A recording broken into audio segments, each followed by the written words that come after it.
Well, bless the name of the Lord. Welcome again to another Tuesday night Bible study. I'm glad to be here again.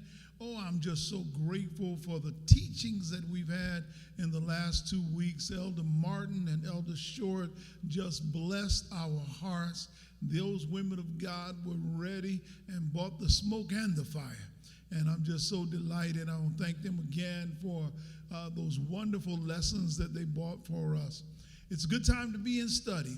And let's join together in prayer as we begin our study together tonight.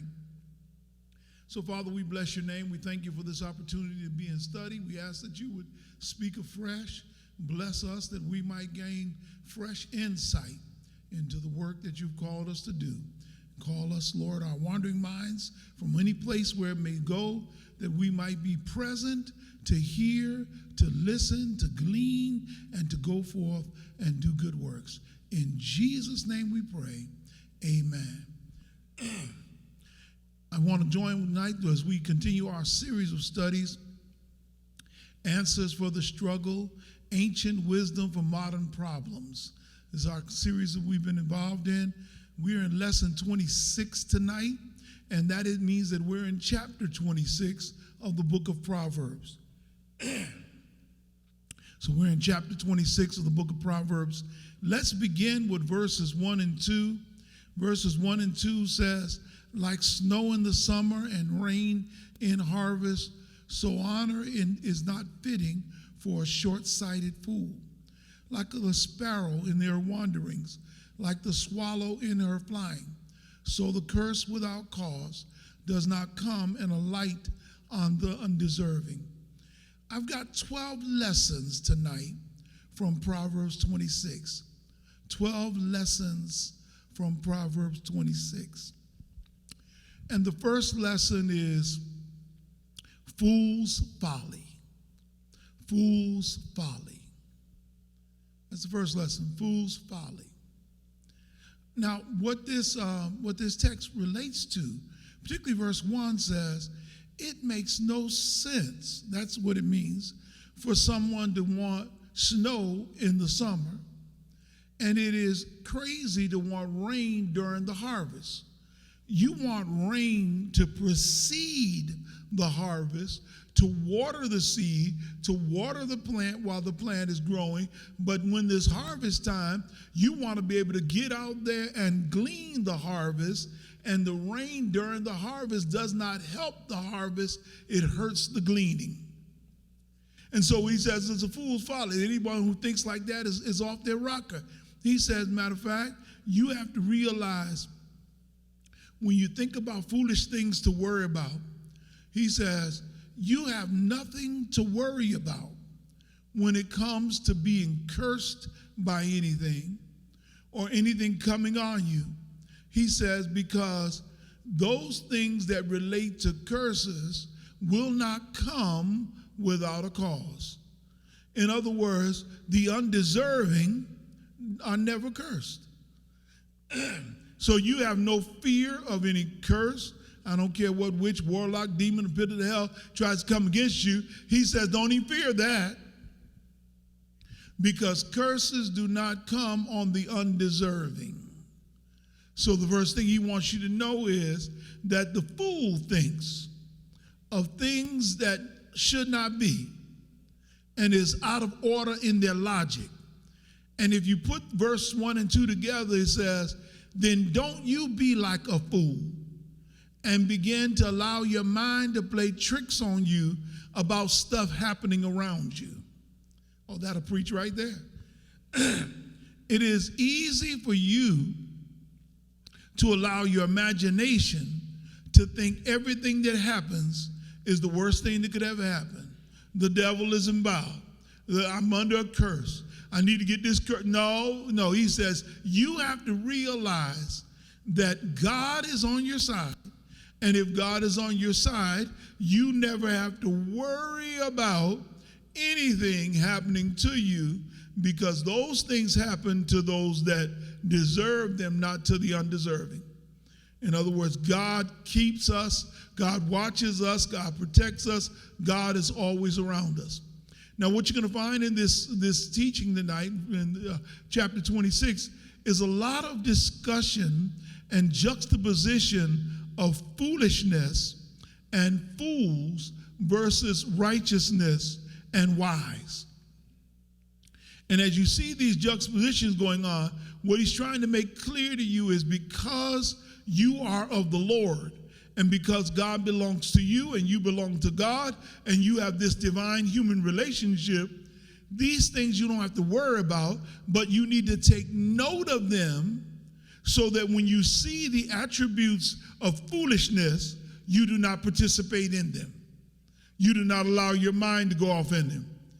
I can tell you now, I know too many saints who allow their imagination to cause them to enter into the spirit of fear, to allow their imagination to cause them into the spirit of dread and woe, to allow their imagination to cause them to enter into all kinds of places because they think wrong. You need to think like a child of God, knowing that God loves you at all times. Now, the next one, which is interesting, is that believers, the righteous, those who love the Lord, don't have to worry about punishments or being bracketed into something because we willingly serve God. God doesn't have to force us to do anything. But now watch this. Verse 3 says this: a whip for the horse and a bridle for the donkey and a rod for the backs of fools who refuse to learn. This is number 2, is force fulfillment. And I could use the past tense forced, but I just want to use it generically and say force. Anytime force has to be used in order to get you to do that which is right, then you have a problem. You should not need to be forced into doing anything as a child of God. You ought to be willing to say, God, I'm here. Lord, I'm available to you. But fools are going to end up getting to the position where they are not only forced, but they are throttled and paddled to get into where they need to be at. Because if you refuse to learn, you're going to end up with the rod of correction. I can tell you now, I don't work in prisons, but I got a lot of people around me who have. There's nobody that you've ever met, no matter how bad, how tough they were on the streets. I don't care if everybody, when they walk down the street, everybody bowed down in fear or cowered in a corner. Inside a prison, they may get bad with other prisoners if they're allowed to. But they got something for them. They'll lock them up so tight they won't even understand what daylight look like. They'll let them walk out. Oh, yeah, you get to go out in the yard by yourself. Oh, yeah, you can go stretch your legs by yourself. Oh, because see, whenever a person acts a fool, the rod of correction is going to be upon them. As that person said when they got ready to get in that fight with someone, they said, okay, y'all going to learn today.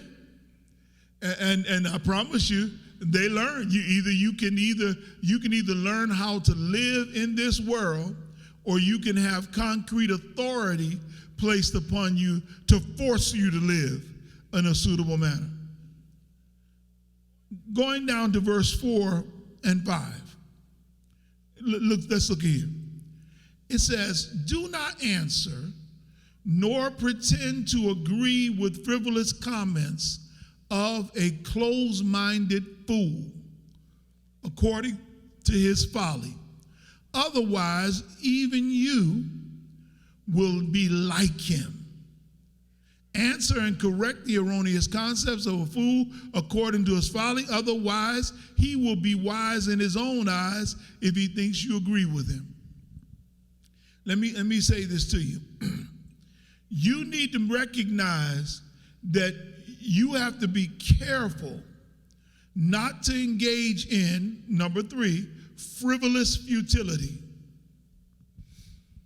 See, if you think you're going to get along with people because you laugh at their jokes when you know they're not funny, or you allow them to get away with dumb stuff, that person goes on and they think you're with them. It's I don't want to pick on them because I do think that there's some issues there, but a lot of people are now coming back to say, you know what, we didn't help Kanye West, Yeezy, when he was saying certain things and doing certain things by allowing him to say them and not say anything, by allowing him to get away with it and not say anything. And then now when he is now weighed out into another sphere of speaking and doing, now we are now watching his world crumble from underneath him. The reality is many people who are in position to be close to him are to blame for what now is his now shape he's in now. Because when you don't speak truth to someone who is speaking out, and their thinking is off, they begin to believe that they are right and everybody else is wrong. The same thing is going on in New Jersey with the Nets, with young Kyrie. God bless him. He's such a wonderful person, a great human being, and so is Kanye, and I love both of these young men. They're great human beings, but because their information gets a little twisted, they can't get themselves back off of the cliff to turn around and come back to a base state that would help them. But again, the allowing of these things to be only exacerbates in the mind of the person, and they begin to believe that you agree with them. So you have to be careful how you nod your head, how you walk away from folk without saying anything, how you stand in agreement. You know, you're in the middle of a conversation and you know what's being said is not right, and you just sit there. You either have to excuse yourself from it because you're not a part of it, or you need to correct that which is off, because what happens is that the individual goes off in their folly, and it becomes frivolous futility as they continue to go on, as they make those comments, and those comments can end up being scorching and hurting and really ruining people's lives. And I feel so badly for them. And I use them as larger than life examples. Some of you may have no idea what I'm talking about, so I invite you to go look them up in their comments of recent states, and many of which are anti-Semitic, without cause. And if what one would realize is that these things are not recent manifestations, they are now the macro of what once was a micro. You got to nip it in the bud early.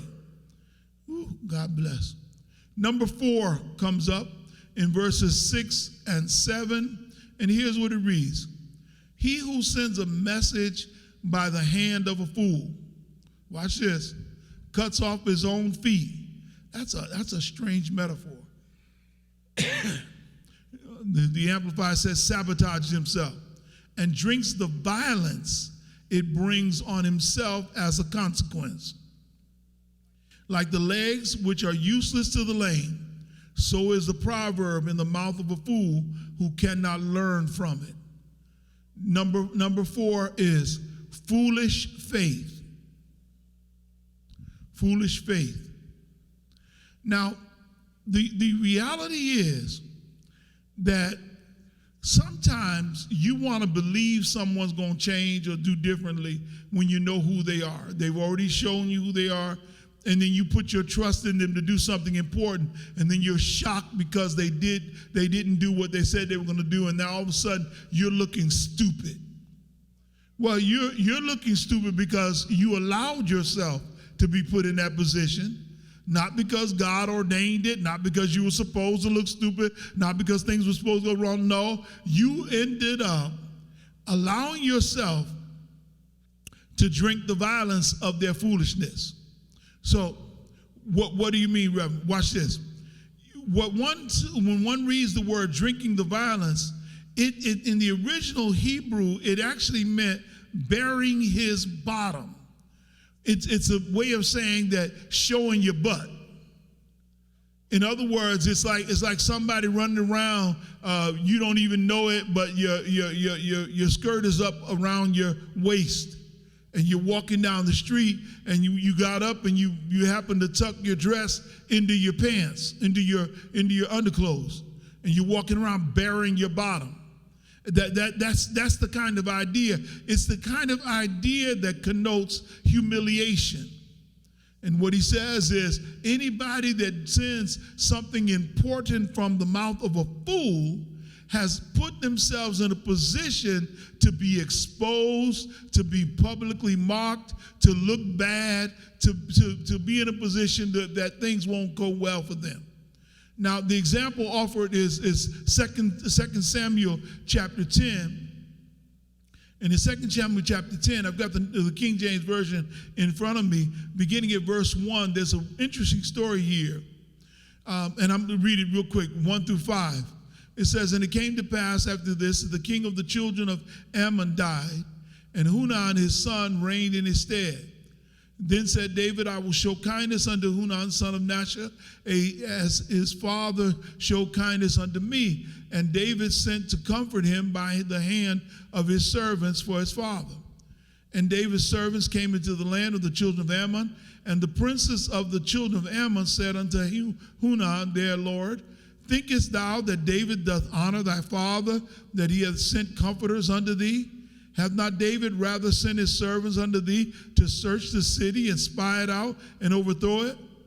Wherefore Hunan took David's servants, watch this, shaved off the one half of their beards and cut off their garments in the middle, even to their buttocks, and sent them away. In other words, they sent them out, showing their natural born behinds. When they told it unto David, he sent to meet them, because the men were greatly ashamed. And the king said, tarry at Jericho until your beards be grown, and then return. I don't want you to come home being embarrassed. You just stay here until your beard grows out, until your face looks like normal, and then you can come home. Well, the idea in the text is that if you send something through the mouth of a fool, you only put yourself in a position to be brought to an open and public shame. And so you want to be careful who you allow to speak on your behalf. You want to be careful how Don, I see you're slipping, Sean. You want to be careful who you allow to do things for you, because what? You can allow them to represent you, and as such, they can be make you to be the shame. Now, eventually what ends up happening is David ends up having to kill a whole bunch of them and the army that they hired to fight for them, because what happens to one when one brings the king to a shame is that the king comes back and strikes in violence. But the truth of the matter is, you have to be careful. Again, we're dealing with this idea of being careful of your involvement with ignorance. I think that's a better way to say it. Some of you might be getting offended by the word fool, but it's a word in the text. But you have to be careful of your involvement with ignorance. Number 5 comes in verse 8. Verse 8 says, like one who absurdly binds a stone in a sling, making it impossible to throw. What happens if you tie a stone in a sling? You sling it around and you throw it and you let it go. If you're still holding on to a part of the sling, what's going to happen to it? It's going to come back and pop you in your big head. So is he who absurdly gives honor to a fool. Now, I got many representations here of people that I love who have been honored and didn't know how to handle the honor. I don't want to, I'm not going to call him a fool, but I can just say that what he did was probably the strangest speech I ever heard. And you remember when they honored Snoop Dogg, with a star on the Hollywood Walk of Fame. They laid the star down real pretty, and Snoop got up. And normally you get up, you thank all of those that helped you get where you are. I would think he'd want to thank Dr. Dre, because Dre put down his beats and helped him get on, and maybe even think about Eazy-E and some of those other previous rappers and some of his friends, Ice-T, Ice Cube, some of the producers. I thought a lot of people I could think he could thank. But instead, when he stood up, his remarks were, I want to thank me for all that I've done, and I want to thank me for making all these great records, and I want to thank me. Now, if that wasn't the weirdest acceptance speech of an honor. Number 5 is this. It's called futile festooning. The word festooning is honoring. Futile festooning. You can give honor to some people, but they don't know how to handle it. They don't know how to handle it. They don't know how to handle being blessed. They don't know how to handle elevation. That's why everybody doesn't get elevation, because they don't know how to deal with it. And you be careful who you honor, because those whom you honor will begin to think as though, if they're not wise, if they're foolish, they'll begin to think as though it is them and that they are all that. And they're going to act out accordingly. I think that's why we've got to be wise as to how we promote, how we uplift, who we uplift, because futile festooning. You give some people too much too soon, and the only thing you did was make them crazier than they already were. All right. Verse 9, 10, and 11 bring us, verse 9 through 12, bring us to number 6. Verse 9 says, like a thorn that goes without being felt into the hand of a drunken man. Let me pause right there. When you're drunk, you don't feel pain. It's not until the next day. Some of y'all know about this. I've never suffered from one, but I've heard about it. You wake up next morning after you've been drunk, and now stuff hurting you didn't know was hurting before. You done got cut and hurting in ways. Lord have mercy. So is a proverb in the mouth of a fool who remains unaffected by its wisdom. So he says, the analogy here is, you can put wisdom in the mouth of a fool, but it won't change that fool. They can say the right thing, but it won't change them. It's just going through. They're going through the motions. They don't even feel, remember the drunk man, they don't even feel what they're receiving.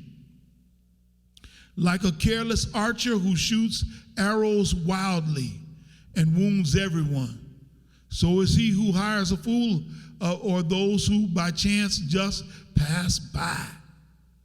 Like a dog that returns to his vomit is a fool who repeats his foolishness. Woo! He said, like a dog that goes back and eats his own vomit, so is a fool. Go back and pick the same thing back up again. Do you see a man who is unteachable and wise in his own eyes and full of self-conceit? There's more hope for a fool than for him.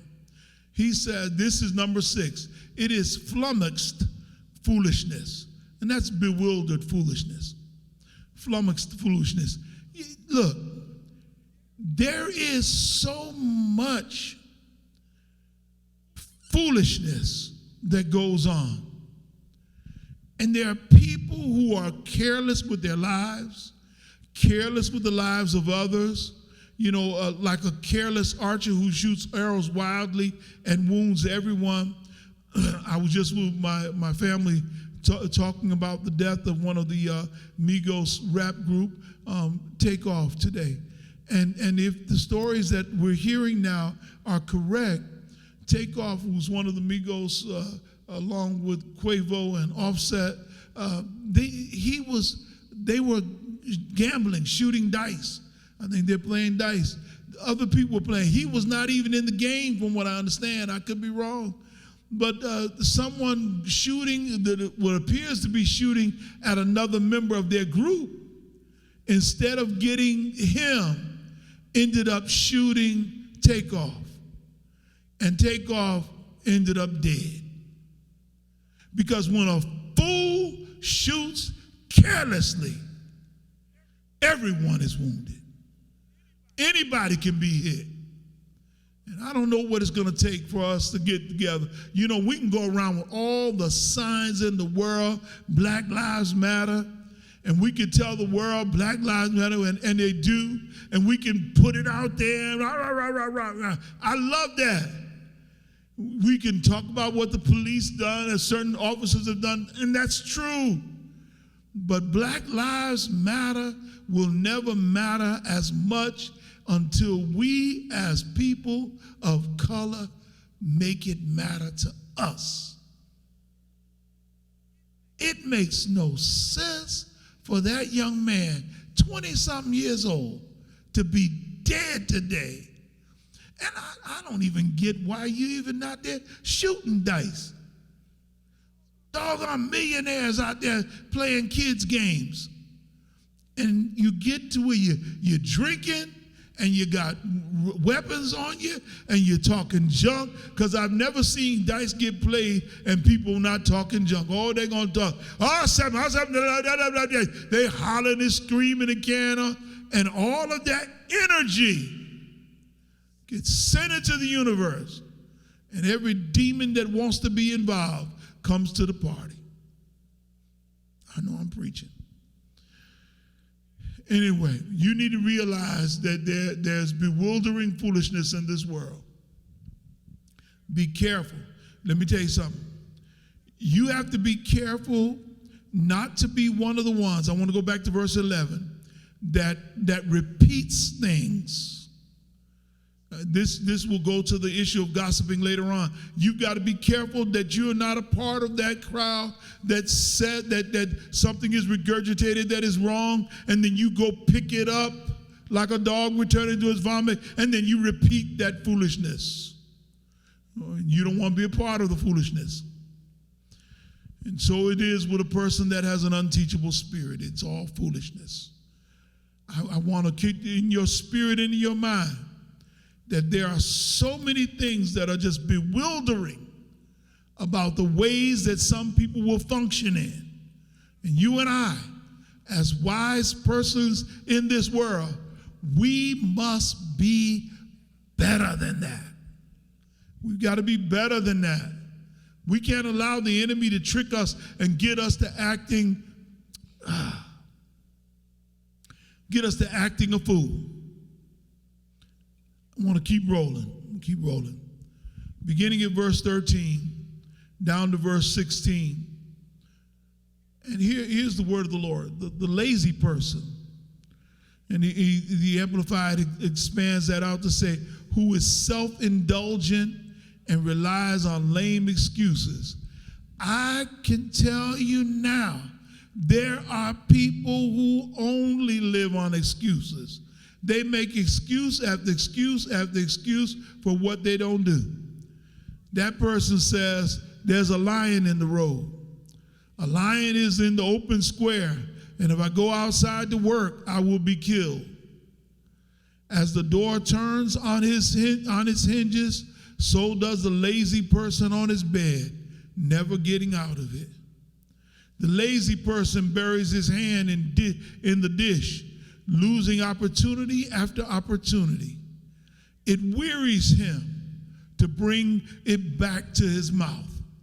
You so lazy, won't even feed yourself. A lazy person is wiser in his own eyes than 7 sensible men who can give a discreet answer. See, when a person is lazy, they're going to do lazy things. They're going to have lazy thinking. They're going to do lazy talk. And they're going to think that they're always right and everybody else is always wrong. And you can't teach them anything because they know everything. You know, there's some people I talk to when they know more than I know. Then you do you, boo-boo. I'm not going to waste my time over here. I got mine. You do you. It's amazing how people can get. And so this number 7 is flagged foolishness. Flagged. And that word flagged is the foolishness where your energy and your activity and interest begin to fall off. That's what the word flagged means. Begins to fall off, begins to wane. And if you catch yourself getting lazy, you got to find ways to get yourself back on track. Get yourself back up and alert.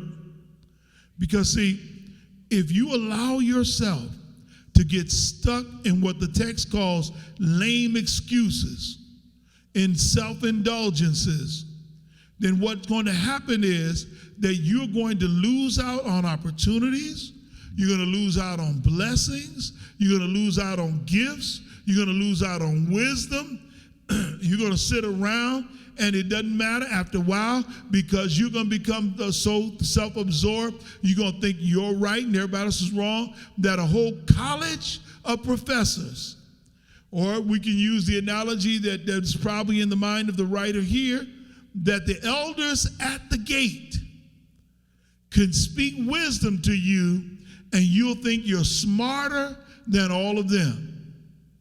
See, what one old person said, look, you've never been my age, but I've been your age. So I might have something to share. The thing is that you have to be careful even in your own mind now, no matter how good, how kind, how wonderful, lovely you are. You got to be careful not to become so conceited and self-absorbed in your own mind that nobody can speak into your spirit. I said to you last time I was teaching, I said, whoever has your ear has your destiny. Whoever has your ear has your destiny. Therefore, I've got to be careful who has my ear because they're going to have my destiny. So I want to make sure that who has my ear has a word that is rhema, that is life-giving, New Testament phraseology and wording, that is life-giving so that I can move forward towards my destiny. And whenever I go around people who don't have that word, I've got to remove myself from that because my destiny is involved. Now watch this.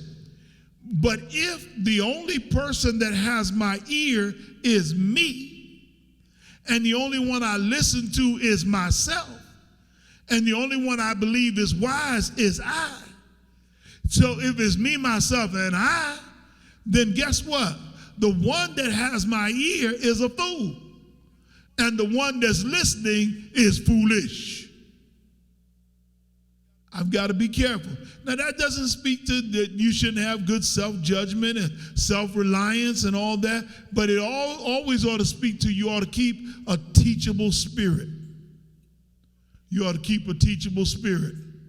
Now, I'm going to talk about somebody else who's in the news. He's got more money than I got because he can do what he can do. But I'm going to tell you now, when Elon Musk, the owner of Tesla, got ready to start talking about buying Twitter, every economist, every other person around told him that's not a good investment.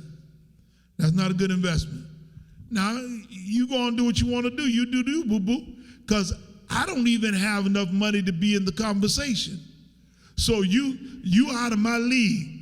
I can just tell you that people who know and who understand the economy telling you $44 billion.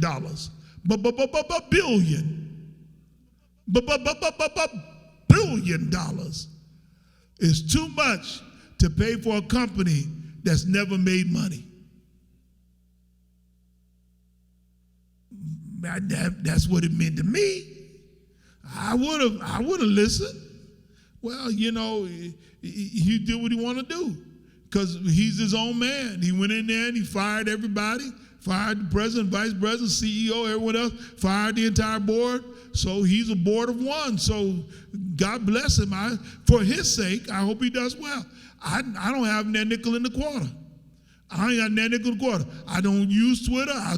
Every now and then something pop up that's important, and it's on another medium. I put them, see what's going on. But hey, all I can tell you is you need to keep, I don't care what range, state, and goal you're in, you need to keep a teachable spirit. You need to keep a teachable spirit. Because when you don't have one, you're in trouble. I remember I hate to pick on Nets again, but I'm pick on Nets one more time. I remember when they were searching for a coach before their coach was just fired today. They were searching for a coach. They said the players, the big three that were there at the time, said, we don't need a coach, we're going to coach ourselves. How that working out for you? We don't need, see, when you lose, I don't care how well you play your skill set, there are other parts that need to be played. The team is never made up. Team, there's no I in team. It's never made up 1, 2, 3 when there's 5 people on the floor. On a football field, you can't go out there and say, I got a great quarterback, but you don't have an offensive line. You got to understand your spirit, no matter what level you get to in life, has to remain flexible enough to be teachable. When one loses that, one begins to wane in energy, and then one begins to think that you're smarter than everybody else. Moving right along. Number 8 comes in verse 17, 18, and 19. Here's what it says. Now, this is a good one right here. Like one who grabs a dog by the ear. Now, I don't know if any of y'all know about grabbing a dog, but I can promise you, I have, God bless us, we had a Great Dane, we had a giant Schnauzer who was part Great Dane and part Schnauzer. The giant part comes from the breeding with the Great Dane. Our giant Schnauzer, which was a beautiful dog, Diamond could stand up literally on my shoulders and almost look over my head. Diamond was a big girl. She loved people. She loved the family. She was a big girl. I just want to tell you, Diamond never ate kibbles and bits. Didn't eat kibbles and bits. Diamond, what's the latest, the dog food out there, Diamond never ate that. Never in her life.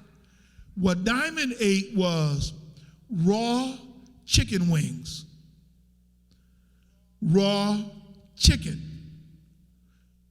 Throw a chicken in there, whatever she didn't finish, you take it out. You never left it in there. Raw chicken wings. First time you hear Diamond eat, if you're in the room, it might scare you. Because when Diamond would eat, you could hear the bones from the chicken breaking. Pow, pow, pow, pow, pow, pow, pow. Oh, she would break them. And she'd be enjoying herself. Oh, now, I won't tell you now. I promise you, with all that's holy in me, you wouldn't want to grab Diamond's ear. You wouldn't want to grab, no, that's just not a good move. The text says, if you grab a dog by the ear, you are likely to be bitten. Now, if my dog is crunching up chicken wings, what do you think she's going to do to your fingers? Look. And I'm not talking about crunching up, spitting them out. She's swallowing. Listen, is he who passes by stops to meddle with a dispute that is none of his business. Like a madman who throws firebrands, arrows, and death, so is the man who deceives his neighbor, acquaintance, a friend, and then says, I was joking. Let me hurry up. Number 8 is firebrand folly. Firebrand folly. Number 8. Oh, this is a good one now.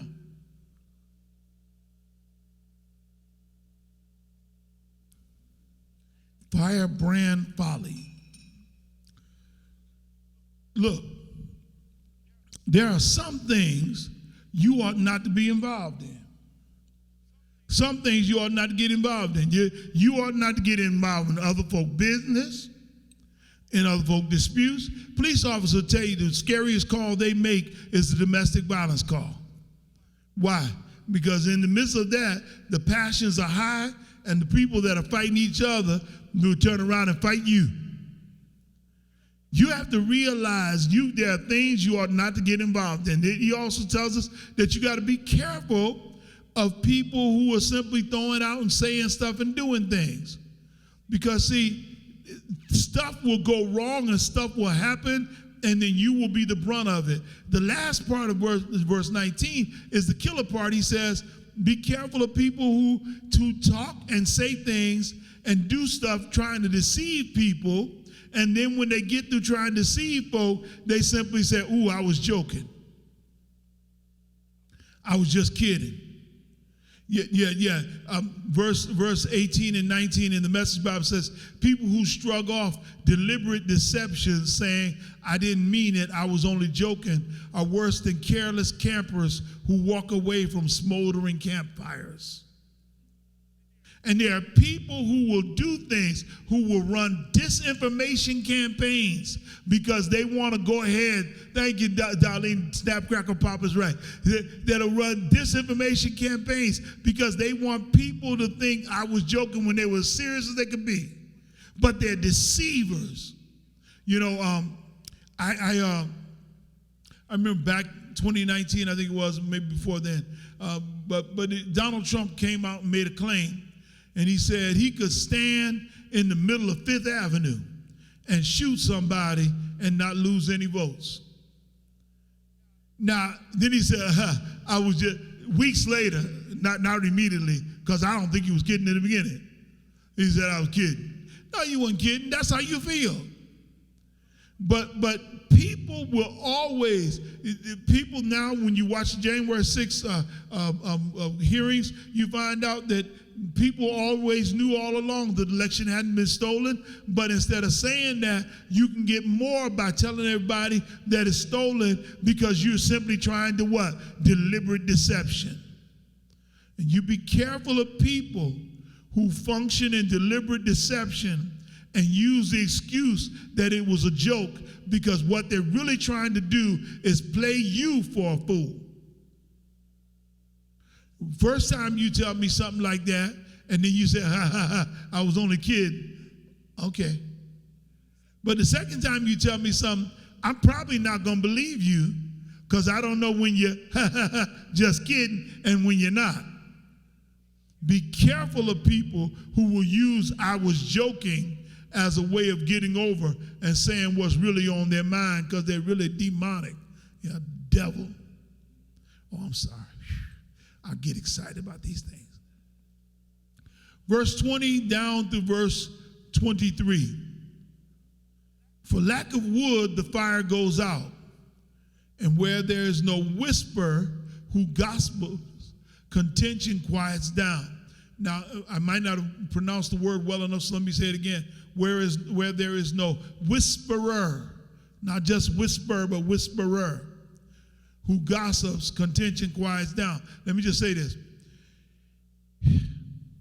If people quit repeating certain gossip, the gossip would die. Sometimes the person is saying, I'm not trying to spread no rumors, but let me tell you, you're the whisperer. You're the one. You're the one throwing logs on the fire.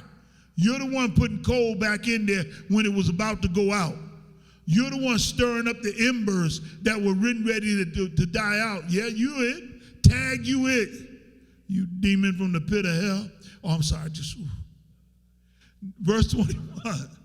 Like charcoal to hot embers and wood to fire, so is a contentious man to kindle strife. The words of a whisperer, a gossip, are like the dainty morsels to be greedily eaten. They go down into the innermost chamber of the body to be remembered and mused upon. Like a common clay vessel covered with silver dross, making it appear silver when it is of no real value, are the burning lips and murmuring manipulative words and a wicked heart. Number 9 is to forestall foolishness. Forestall foolishness. How do we forestall foolishness? We stop it. Let me tell you something. There are a number of Christians who love Jesus, who love God's people, who unwittingly participate in carrying on mess and don't realize that they're messy. Everybody else know you're messy but you. Everybody else know if they want to know what's going on, call you. Everybody else know where it's going to happen at. They just call you. But you got to realize that if you're the one that is at the center of all the stuff all the time, then you may be the one that's messy. Because if you stop, guess what? The fire goes out. The fire goes out. It ends. Whew, I got to hustle. I got a couple more to get to, and my time is running out. Now verse 24 and 25 and 26 says this: he who hates disguises it with his lips, but he stores up deceit in his heart. When he speaks graciously and kindly to conceal his malice, do not trust him. For 7 abominations are in his heart. Though his hatred covers itself with guile and deceit, his malevolence will be revealed openly before the assembly. Number 10 is this: false friendship. False friendship. This is not a word, but it's a word that we use, and I would have put it up there, but it is: be careful of frenemies. Frenemies. There's some folk that are not really your friend. They're just a friend enemy. They're a frenemy. And you watch out, because they will disguise their true heart by what they say. They'll be talking all the right things, and at the same time, they'll be looking for a way to cut your throat, stab you in your back. What the song say back in the day, they backstabbers. All the time they want to take your place. The backstabbers, you got to be careful. There are certain frenemies out here that will cover up their deceit and their guile and their malevolence. They'll cover it up, but sooner or later, God's going to pull the cover over every one of them jokers. I like the way the Message Bible puts it. Your enemy shakes hands and greets you like an old friend, all the while plotting against you, you demon. When he speaks warmly to you, don't believe him for a minute. He's just waiting for the chance to rip you off. No matter how shrewdly he conceals his malice, eventually his evil will be exposed in public. This is a good thing for you here. You don't have to fight anybody, because God's going to pull a cover off of your frenemies. Sooner or later, God's going to pull the cover off them, and their works are going to be known. Number 11. Whoever, verse 27 says, whoever digs a pit for another man's feet will fall into it. And he who rolls a stone uphill to do mischief, it will come back on him. Boomerang! Oh, that's not the number 11 is failed foolishness. Failed foolishness. Look, you can go after me if you want to. I got plenty of people that dislike me for reasons I don't even know of. I don't even understand why they dislike me. And you got plenty of people dislike you, so don't think you're special. The reality is folks don't like you because they don't like you, and that's okay. They just don't like you. What are you going to do? What you need to recognize is this, that if somebody digs a ditch for you, they're going to be the ones going into it. If somebody tries to roll up some stuff on you, what they're rolling up going to roll right back on them. Because all of the foolishness that people try to do against you will fail. Failed foolishness. When the enemy comes against you, sometimes I see people all the time. I got people in my family, they be like, well, you ought to say something. You ought to do something. You the pastor, won't you say, no. Because eventually, what they do to me is coming back to them. All I got to do is wait. The Bible says, only with thine eyes shall thou behold the reward of the wicked. I just sit there and wait. Sooner or later, they're going to get their comeuppance because that's the way God works. Yeah, smiling faces, sometimes they lie, and I got truth. Can you dig it? Smiling faces tell lies, and I got proof. Oh, thank you, Teresa. God bless you, Deaconess. Those deaconess be knowing those songs. I tell you, Deaconess Medina, your crew out up, they on it. They all up in the world.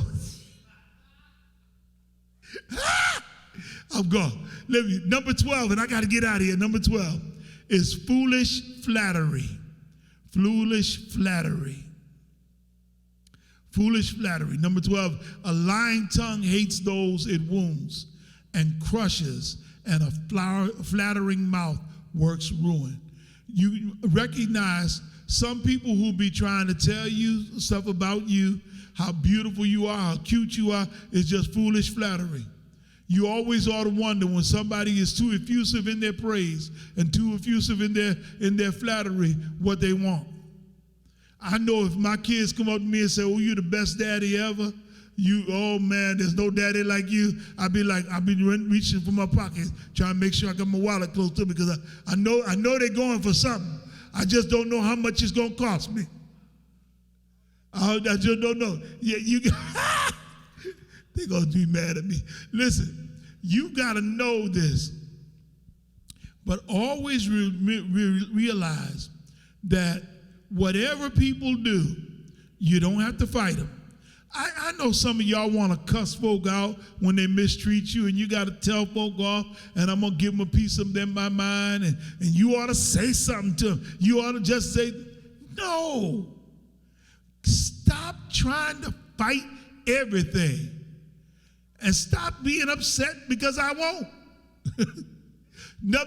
Verse 27 in the Message Bible says, malice backfires, spite boomerangs. That's what verse 27 says. Malice backfires, spite boomerangs. And realize that when people are mean and evil, it's coming back on them. Realize when people in the last number 12, foolish flattery, realize a lot of people will use flattery, and recognize that liars hate their victims, flatterers sabotage trust. They're just talking because they really want to get your trust, because they want to do what they want to do. Well, God bless you, saints. I've given you what I had for tonight. I want to stop right there. I'm so excited at what God is doing in our lives. Thank God for giving me the strength and the spirit to do this lesson tonight. I love all of you with the love of the Lord. I want to just tell you now, if you've been listening to us here, we're coming to you from Shiloh in New London, Connecticut, and you desire to be a part of this ministry, you can join us, and you can become an internet member no matter where you are in the world. Please join us. Call us at 860-443-6046, extension 110, or email us now at churchandmen@shilohnlcomplex.org. We would love to hear from you today. We would love to hear from you, and we'd love for you to become a part of our family. Again, I want to thank everyone for your gifts and donations and love as you've been blessing us with the food pantry and all the work that we're doing. Again, as with every Tuesday night Bible study, we give our monies benevolently, and we give this resource away, and we try to bless those who are in need. So I invite you now to give tonight. Please join us in giving. You can give at Givelify, or at $ Shiloh NL, or at P.O. Box 929, New London, Connecticut 06320. We want you to be a part of the giving, and give as unto the Lord, and God will bless you mightily. I want to ask you to keep praying for all of the bereaved families. Please keep praying. Brother Chandler, as he prepares to funeralize his father, keep him in your prayers. Brother Elijah Flynn in your prayers, the chairman of our trustee board. His sister just passed away, and keep him in your prayers as well. Please, as you're praying today, remember my family in your prayers. I ask that you would keep all of them before the Lord. It's not an easy time, so please keep us in your prayers. As many of you have heard, my eldest sister, my sister Shiloh, lost her son, her only son, Richard Thompson Jr., and so we have just been dealing with that loss and grieving on tomorrow. And hopefully Solomon might have the screenshot there. Tomorrow we will funeralize him in a memorial service that will be held online. If you're a member of Shiloh and you're on our mailing list, our email list, you will get that in your email to get the Zoom information. Join us as we celebrate Richard Thompson Jr.'s life tomorrow. We will be on a Zoom tomorrow at 6 p.m. And then on Thursday morning at 11, we will inter his body in North Branford. But all of the information is there. Please keep our dear brother Rufus in your prayers. As you know, his mother, who actually began preaching here at Shiloh, Reverend Sudie Davis Hemsley, went home to be with the Lord. And I just want you to keep brother Rufus, who is a wonderful keyboard player, member of fellowship here. Keep him in your prayers. He played Sunday like he had his mother on his heart. He just let the Lord use him when they were playing Total Praise, as the whole band and the praise and worship team did. I just want to thank our praise and worship team and our band. They just keep stepping up to another level and just keep making us proud. We love all of you. I want to just tell you, thank you so much for the love you've given us, and we want to praise God for you. And I want you to know this was a good night for you to be watching and be in this wonderful study here, and I hope that all is well. Give a shout out. God bless each one of you. May you allow the peace of God and the sweet communion of God's Holy Spirit to rest, rule, and abide in your hearts and in your minds, now henceforth and forevermore. And you know what I say? Shalom.